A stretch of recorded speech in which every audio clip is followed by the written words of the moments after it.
She had no choice but to abandon her pony in the war, but what the pony did next left the whole camp crying. Night fell heavily over Kiev, the kind of night that swallowed even the faintest light.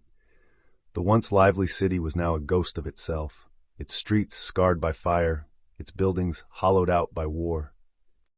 In a modest apartment on the outskirts, 6-year-old Anna Thomas clutched a worn blanket to her chest, her wide, frightened eyes flickering toward the window. Outside, the distant echo of gunfire rumbled like a brewing storm. Beside her, Ember, her beloved dappled pony, shifted anxiously, ears twitching at every distant explosion.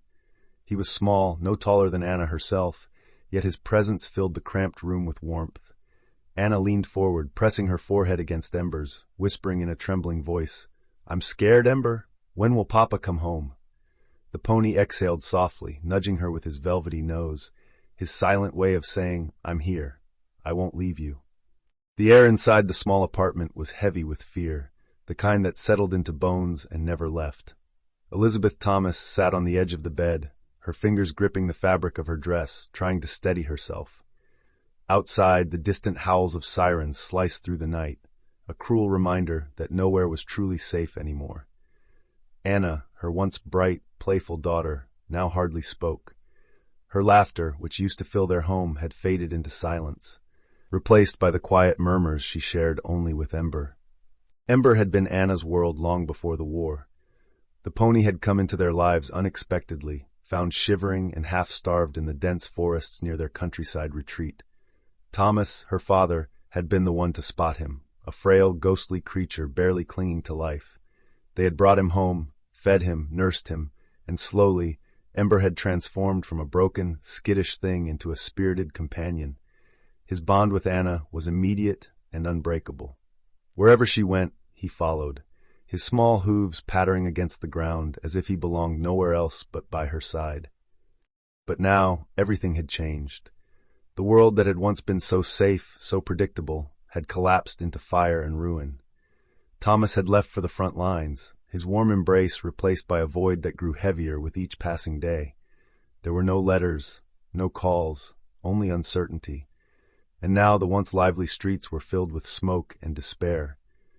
Elizabeth had done everything she could to shield Anna from the horrors outside, but she couldn't stop the war from creeping into their lives, from taking pieces of them away one by one. One evening, as the shelling grew closer, Elizabeth knew they couldn't stay any longer. The evacuation orders had been spreading for weeks. Trains and convoys were leaving, carrying women and children away from the conflict zones. She had resisted, unwilling to abandon the home they had built, unwilling to leave behind the last remnants of the life she once knew. But when the building across the street crumbled under a sudden missile strike, the decision was made for her. "We have to go, Anna," she said one night, kneeling before her daughter, who sat curled in the corner of the room, her arms wrapped tightly around Ember's neck. The pony nuzzled her, sensing her distress. Anna looked up, her big blue eyes welling with tears. "But what about Ember? He comes too, right?" Elizabeth hesitated. The evacuation transport would not allow animals. People were barely able to secure their own places in the overcrowded trucks. She had seen mothers clutching their infants, seen elderly women with nothing but the clothes on their backs. There was no space for a pony, no matter how much he meant to them. She reached for Anna's hand, trying to steady her voice. "Sweetheart, Ember can't come with us." Anna jerked back as if she had been struck. "No, he has to. I won't leave without him." Her tiny hands clutched Ember's mane desperately, her small body shaking with sobs. Elizabeth's heart splintered. She had no words to explain to her daughter why the world was so cruel, why war forced impossible choices upon them. How could she ask Anna to abandon the one being who had never left her side? But there was no choice. The night they were set to leave, Anna refused to let go. She wrapped her arms around Ember's neck, whispering to him between her tears. "I'm so sorry," she choked out. "I won't leave you. You're my best friend, Ember." Ember whinnied softly, pressing his forehead against hers. He didn't understand war, didn't understand why Anna was crying, but he understood one thing. He had to protect her, even if he didn't know how. When the evacuation truck arrived, Elizabeth had to physically pull Anna away. She kicked and screamed, her voice raw, her cries piercing through the night. "Mom, why is there war?" she sobbed. "Why can't we live in peace like before? Ember was abandoned once. How can we abandon him again?" Elizabeth had no answers. She pressed her lips to Anna's forehead and whispered, "I'm so sorry, my love," before lifting her into the truck. The last thing Anna saw before the doors closed was Ember standing alone in the middle of the broken street, his ears flicked forward, watching her go. He did not move, did not chase after her, as if he understood that this was goodbye. The refugee camp was a sea of the lost, women and children who carried nothing but their grief, their hunger, and the distant, fragile hope that one day they might return home. The air was thick with exhaustion, the kind that settled into the bones and made even the smallest movements feel like an unbearable burden. Fires flickered weakly in metal barrels, casting dancing shadows over weary faces. Elizabeth and Anna had been given a thin mattress in a shared tent, a space that felt smaller with every passing day. The cold crept in through the gaps in the fabric, chilling them to the core. At night, Elizabeth pulled Anna close, wrapping her arms around her daughter's frail frame, but even warmth could not reach her anymore. Anna did not speak. She barely moved. She sat in the corner of the tent, knees tucked to her chest, her face hidden beneath the oversized coat Elizabeth had found for her. She flinched at the distant thunder of bombs. When food was offered, she pushed it away. The light in her blue eyes, once so bright, so full of life, had dimmed to nothing but a hollow, vacant stare. Elizabeth had tried everything. She told stories of happier days, whispering memories of sunlit fields, of Ember trotting alongside Anna through the wildflowers. She held her, rocked her, hummed lullabies she hadn't sung since Anna was a baby. She promised that things would be okay, though she no longer believed it herself. But nothing could bring her daughter back from the silent world she had disappeared into. Then one evening, just as the sun dipped behind the crumbling ruins of a nearby village, a commotion rippled through the camp. Elizabeth barely noticed at first. The murmurs, the hurried footsteps, it was just another day in this world of war.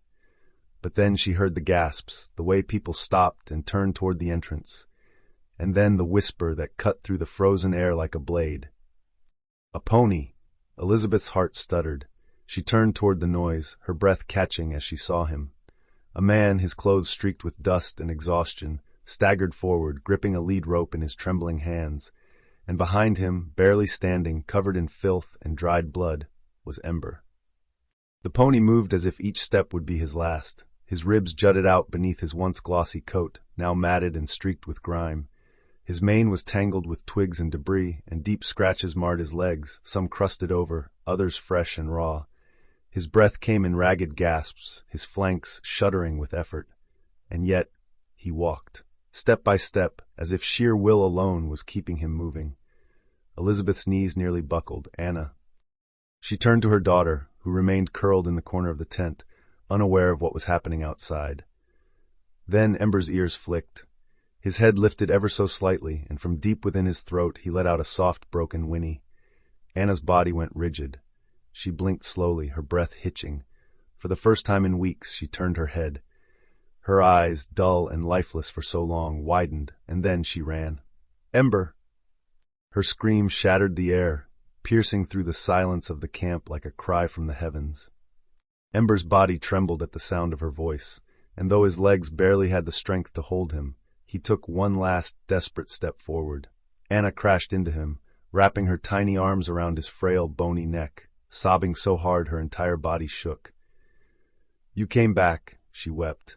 "You didn't leave me." Ember let out a heavy, exhausted breath, his muzzle pressing into her shoulder as if to say, "I told you I never would." Elizabeth clapped a hand over her mouth, her chest heaving with silent sobs. The man who had led Ember forward exhaled, shaking his head. His face was streaked with sweat and dirt, his hands trembling as he rubbed his forehead. "I don't know how," he said, his voice hoarse with disbelief.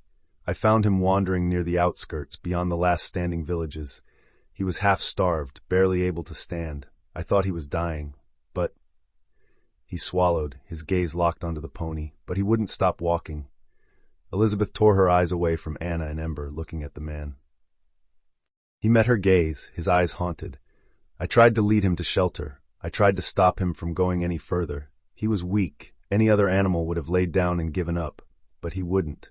He kept going like something was pulling him forward.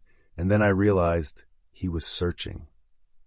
His voice broke. He was looking for her. A sob slipped from Elizabeth's lips. He walked through the ruins, the man continued, running a shaking hand through his hair. Through the burned villages. He had no food, no water. He should have collapsed miles ago, but he didn't. He just kept walking. He looked at Anna, who was still clutching Ember, her small hands buried in his mane. He found her. The realization hit Elizabeth so hard she had to grab onto the side of the tent to steady herself. Ember had been left behind. He had been abandoned, but he had not stayed. He had walked through a war, through fire and smoke and hunger, for her. Anna pulled back, her little hands cupping Ember's face. His dark eyes, dulled by exhaustion, filled with pain, softened as they met hers. "I thought I lost you," she whispered. Ember exhaled, pressing his forehead to hers. The crowd around them remained silent, bearing witness to something that was beyond words. Elizabeth had seen soldiers return from war, mothers find their missing children, friends reunite after thinking all was lost. But this was a miracle, a love so pure that even war could not destroy it. Elizabeth wiped at her tears and stepped forward, placing a hand on Ember's neck. "You're safe now," she whispered. "You made it." But as she spoke, Ember's legs trembled. His flanks heaved, his body swaying dangerously. And then his knees buckled. Anna screamed. The man caught Ember's lead rope, his face paling. "He's too weak. He's been running on nothing but instinct." Elizabeth dropped beside him, pressing her hands to his side. His breathing was shallow, his heartbeat weak. "No, no, no," Anna whimpered, clinging to him. "Please don't go. Please, Ember." Ember let out a soft, tired breath, his eyes slipping shut. Elizabeth turned desperately to the man. "Can we help him?" The man hesitated, then nodded quickly. "I'll try." And with that, the camp erupted into action. Someone ran to fetch water. Another brought a blanket to cover Ember's frail body. People who had nothing still offered whatever they could. Scraps of food, warm hands to rub life back into his body. But no one could shake the fear hanging heavy in the air. Because Ember had given everything. And no one knew if he had enough left to hold on. The camp had come alive in a way it hadn't in weeks. People moved with urgency, gathering whatever scraps of food and medicine they could find, their faces lined with exhaustion, but driven by something deeper, hope. Hope that, despite everything, something in this broken world could still be saved. Anna never left Ember's side. She lay curled against him, her tiny hands stroking his dirt-matted coat, whispering to him over and over. "You have to stay, Ember," she pleaded, her voice barely above a whisper. "You can't leave me now. You found me. You can't go." Ember's breathing was ragged, uneven. His body trembled against the cold ground, his once strong legs useless beneath him. He had fought through ruins and hunger, through the deafening echoes of war, through exhaustion that should have consumed him miles ago. But now, as he lay there beneath the darkening sky, his strength was slipping away. The kind man who had brought him to the camp knelt beside them, pressing a hand against Ember's frail body. His eyes flickered with concern. "He's severely dehydrated. His body is shutting down." He looked around, his voice urgent. "Where's the water?" A woman rushed forward, handing him a dented metal bowl filled with murky liquid, cleaner than most water found in the camp, but not enough. Nothing was ever enough. The man hesitated, then gently lifted Ember's head. "Come on, boy," he coaxed, "just a little." But Ember didn't move. Anna panicked, her small hands shaking as she cupped his face. "He's not drinking," she cried, looking up at her mother with wide, terrified eyes. Elizabeth knelt beside them, brushing Anna's hair back gently. "Sweetheart, he's just very tired. He needs help." The man nodded grimly, dipping a cloth into the water before pressing it to Ember's dry lips. For a long moment, nothing happened. And then, finally, Ember's cracked tongue flicked out, barely absorbing the moisture. Anna held her breath. A second passed, then another, and then Ember's parched lips moved again, his mouth seeking the cloth. The man let out a shaky breath of relief. "That's it, boy. That's it." A flicker of life. Small, but there. Anna pressed her forehead to his. "I knew you wouldn't leave me." The relief was fleeting. Ember had taken only a few drops, his strength too drained to do more. His breathing remained shallow, his heartbeat slow. The man glanced at Elizabeth, his jaw clenched. He won't last the night unless we get him something stronger. Sugar water, medicine, anything. Elizabeth's stomach clenched. Medicine? There was none. Food? There was barely enough for the people in the camp. The war had stripped them of luxuries like choice. But this was not about choice. This was about life or death. She looked around, scanning the desperate faces in the camp, people who had already lost everything. Asking them to give more, it felt impossible.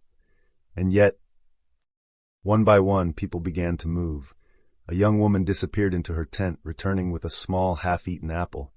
"It's not much," she murmured, placing it beside Ember.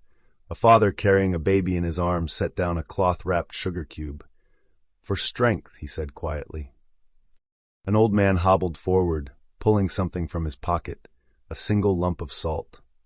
"Horses need salt," he said gruffly, though his eyes were soft. Elizabeth's throat tightened. These people had nothing, and yet they were giving, not out of obligation, but because they too understood what it meant to love something so deeply that you would do anything to save it. She turned back to Ember, whose eyes fluttered open just barely. "We're going to help you," she whispered, brushing her fingers down his muzzle. "Just hold on."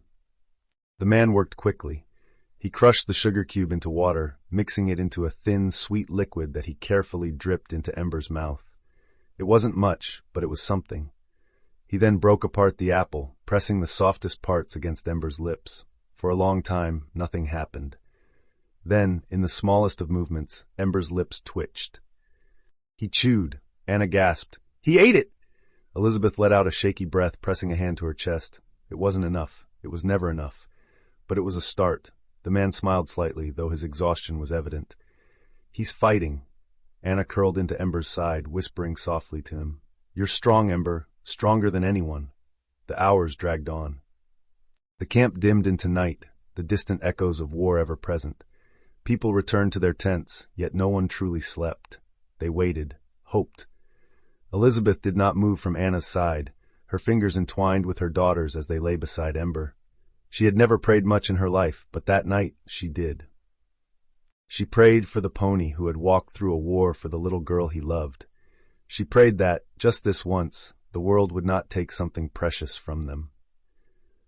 The kind man stayed awake, watching Ember's breathing, murmuring quiet encouragements.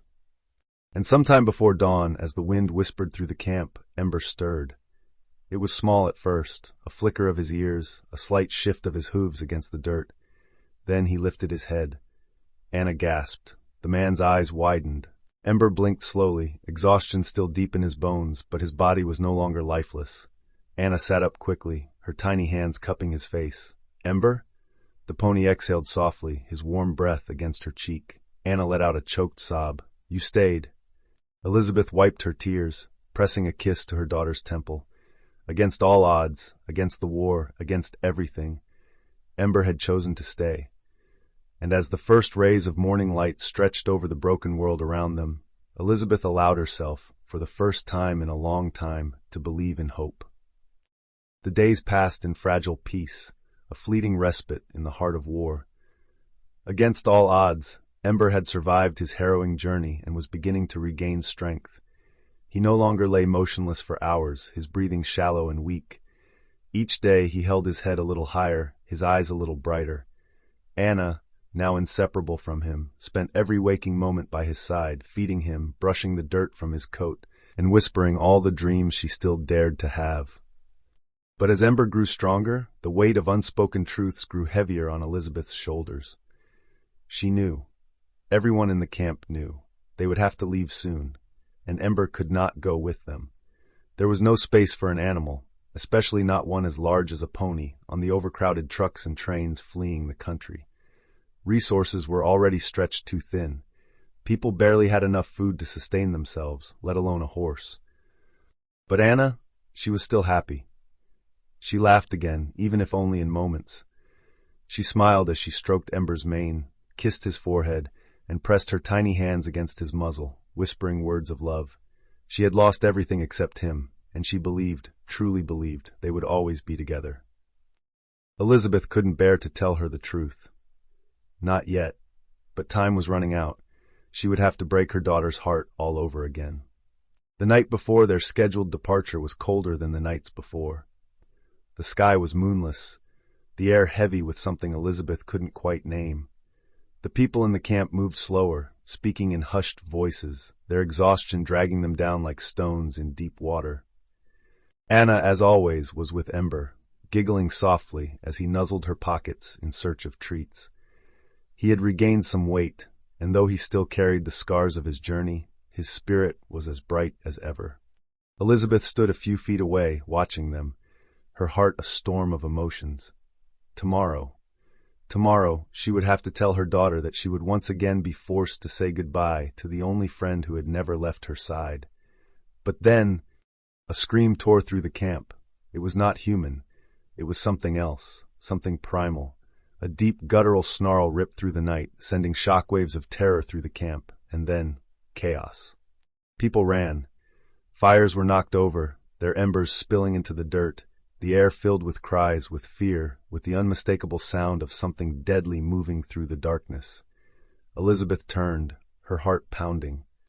A wolf, no, something worse, a beast starved by war, its ribs pressing against its filthy coat, its yellow eyes gleaming with the madness of hunger. A wolf pushed beyond its instincts, no longer fearing the presence of humans, driven only by the need to kill. It moved like a shadow, darting between the tents, its lips curled back in a vicious snarl. And then it locked onto Anna. Elizabeth's blood turned to ice. The wolf lunged. She screamed. Time slowed. Anna gasped, frozen in place, her small hands gripping Ember's mane as terror filled her wide blue eyes. The wolf's powerful legs carried it forward in a flash, its sharp teeth glinting in the dim firelight. Elizabeth tried to move, tried to run, but her body wouldn't obey. She wasn't fast enough. No one was. And then a blur of movement, a streak of gray and white, a sound, deep, powerful, desperate. Ember. He moved without hesitation, without fear, without thought of himself. He collided with the wolf just before it reached Anna, his body slamming into the creature with the force of something far greater than his small frame should have allowed. The impact sent them both sprawling. The wolf let out a furious snarl, twisting onto its feet, snapping its jaws. Blood dripped from its fangs, not its own.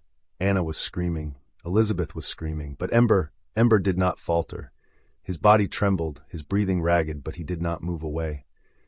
He stood his ground, protecting, defending, fighting for the girl who had saved him once, who had loved him when the world had abandoned him.